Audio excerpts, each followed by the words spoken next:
Hi all, welcome to my channel vibes with Vasu. తమ్నేలో చూపించినట్టుగా ఇవాళ మనం వైట్ సాస్ పాస్తా ఈజీగా ఎలా ప్రిపేర్ చేసుకోవాలో చూద్దాం రండి. ఫస్ట్ అయితే నేను చిల్లీ ఫ్లేక్స్ చేసుకొని సైడ్ పెట్టేసుకుంటున్నాను అండి. అండ్ నెక్స్ట్ వెజిటేబుల్స్ తీసుకున్నాను, carrot, capsicum and sweet corn. వాటిని ఇప్పుడు మనం బాయిల్ చేసుకోవాలి. దానికోసం ఒక గిన్నె పెట్టుకొని వాటర్ పోసుకొని కొంచెం ఆయిల్ వేసుకొని అండ్ సాల్ట్ కూడా వేసుకొని బాయిల్ చేసుకుందాం. సేమ్ అదే టైంలో పక్కన ఇంకొక గిన్నె పెట్టుకోవాలండి. దాంట్లో మనమైతే ఇప్పుడు సాస్ ప్రిపేర్ చేసుకుందాం. దానికోసం ఫస్ట్ అయితే బటర్ వేస్తున్నాను.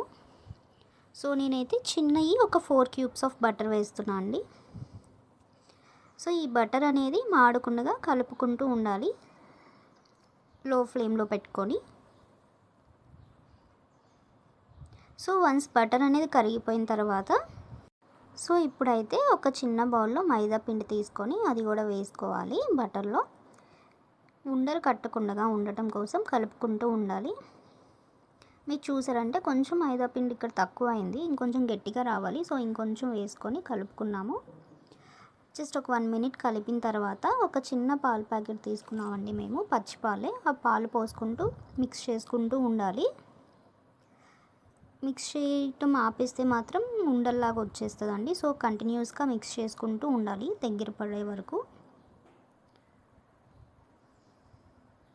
సో మీరు సైడ్ చూసారంటే మనం ఫస్ట్ బాయిల్ చేసుకున్నాం కదా, అవన్నీ కుక్ అయిపోయినాయి. సో అవన్నీ ఒక బౌల్లో తీసేసుకుంటున్నాను. మీరు చూసారంటే గట్టి పడిపోయింది, క్రీమీ కన్సిస్టెన్సీ రావాలి. సో ఇందాక హాట్ వాటర్ ఉన్నాయి కదా బాయిల్ చేసుకుని, ఆ వాటర్లో స్వీట్ కార్న్ వేసుకున్నానండి. స్వీట్ కార్న్ని బాయిల్ చేయనక్కలే, జస్ట్ హాట్ వాటర్లో ఒక 2 మినిట్స్ ఉంచితే సరిపోతుంది. ఇక్కడ చూసారంటే క్రీమీ కన్సిస్టెన్సీ వచ్చేసింది. సో సరిపోతుందండి ఇలా, ఇంకా సైడ్ పెట్టేసుకోవచ్చు. అండ్ ఇందాక బాయిల్ చేసుకున్నాం కదా పాస్తా, దాంట్లో కొంచెం ఆయిల్ వేసుకొని పక్కన పెట్టుకోండి. సో స్టిక్ అవ్వకుండా ఉంటుంది. సో క్రీమ్ని పక్కన పెట్టుకునేటప్పుడు ఒక బటర్ క్యూబ్ వేసుకొని సైడ్ పెట్టేసుకోండి. సో ఇప్పుడు ఇంకొక ప్యాన్ తీసుకొని అందులో ఆయిల్ అండ్ బటర్ వేసుకుంటున్నాను. సో ఈ కొంచెం కరిగిన తర్వాత బటర్, వెల్లుల్లిపాయ వేయాలండి. చాలా సన్నగా కట్ చేసుకోండి. మేమైతే ఒక 5 వెల్లుల్లిపాయలు తీసుకున్నాము.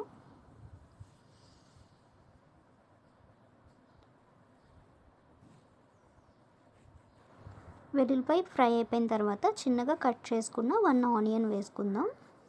ఆనియన్ అయితే ఆప్షనల్ అండి, మీకు ఇష్టం ఉంటే వేసుకోండి, లేకపోతే లేదు.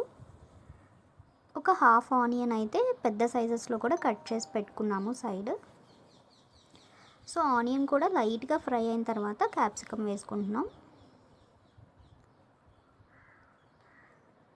క్యాప్సికమ్ కొంచెం ఫ్రై అయిన తర్వాత ఇప్పుడు పెద్ద సైజు ఆనియన్ కట్ చేసుకుని పెట్టుకున్నాం కదండి, అది కూడా యాడ్ చేసుకుందాం. ఆనియన్ అనేది కొంచెం పచ్చిగా ఉంటేనే టేస్ట్ బాగుంటుంది. సో జస్ట్ ఒక 2 మినిట్స్ ఫ్రై చేసుకొని మనం ఫస్ట్ బాయిల్ చేసి పెట్టుకున్నాం కదా పాస్తా అండ్ క్యారెట్, ఆ పీసెస్ వేసుకుందాం.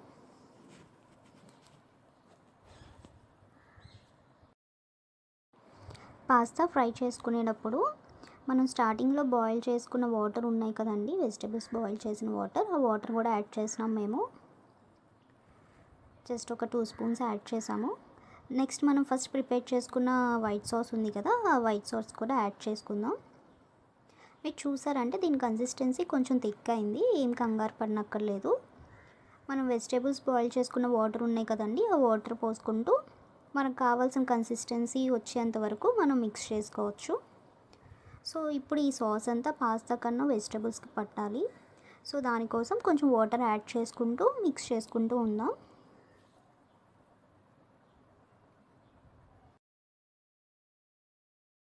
వాటర్ అన్నవి ఒకేసారి యాడ్ చేయొద్దండి, మధ్య మధ్యలో కలుపుకుంటూ మెల్లగా యాడ్ చేసుకోండి.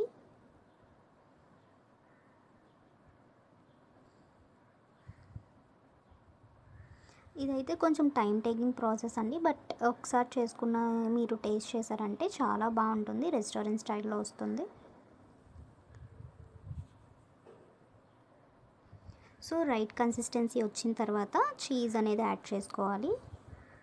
సో ఇక్కడ మేము చూపిస్తున్నట్టుగా చీజ్ని గ్రేట్ చేసుకొని యాడ్ చేసుకోండి. మేమైతే 2 క్యూబ్స్ వేసుకున్నాము, చిన్న క్యూబ్స్.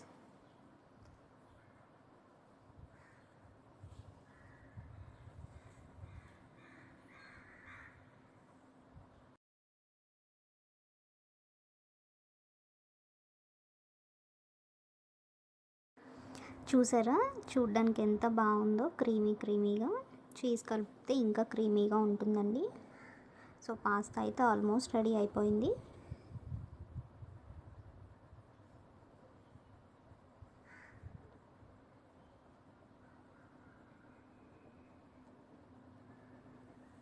చాలా బాగుంది కదండి చూడడానికి. సో ఫైనల్గా అయితే మనం కొంచెం మిరియాల పొడి వేసుకోవాలి అండ్ మిక్స్డ్ హెర్బ్స్ ఉంటాయి కదండి, పౌడర్, అది వేసుకోవాలి. ఇది కంప్లీట్గా ఆప్షనల్, మీ దగ్గర లేకపోతే స్కిప్ చేసేయండి. జస్ట్ మిరియాల పొడి వేసుకోండి. అండ్ ఇది కూడా వేసుకొని జస్ట్ ఒక 1 మినిట్ అలా కలుపుకుంటూ ఉండండి. మీకు రైట్ కన్సిస్టెన్సీ వచ్చేంత వరకు కలుపుకోండి. అండ్ ఇక్కడ కొంచెం సాల్ట్ తగ్గినట్టు అనిపించి మేము సాల్ట్ యాడ్ చేసాం. సో ఫైనల్గా అయితే చిల్లీ ఫ్లేక్స్ యాడ్ చేసామండి. అంతే అండి, వైట్ సాస్ పాస్తా కంప్లీట్ అయిపోయింది. మీకు నచ్చినట్టయితే please like, share and subscribe. Thank you.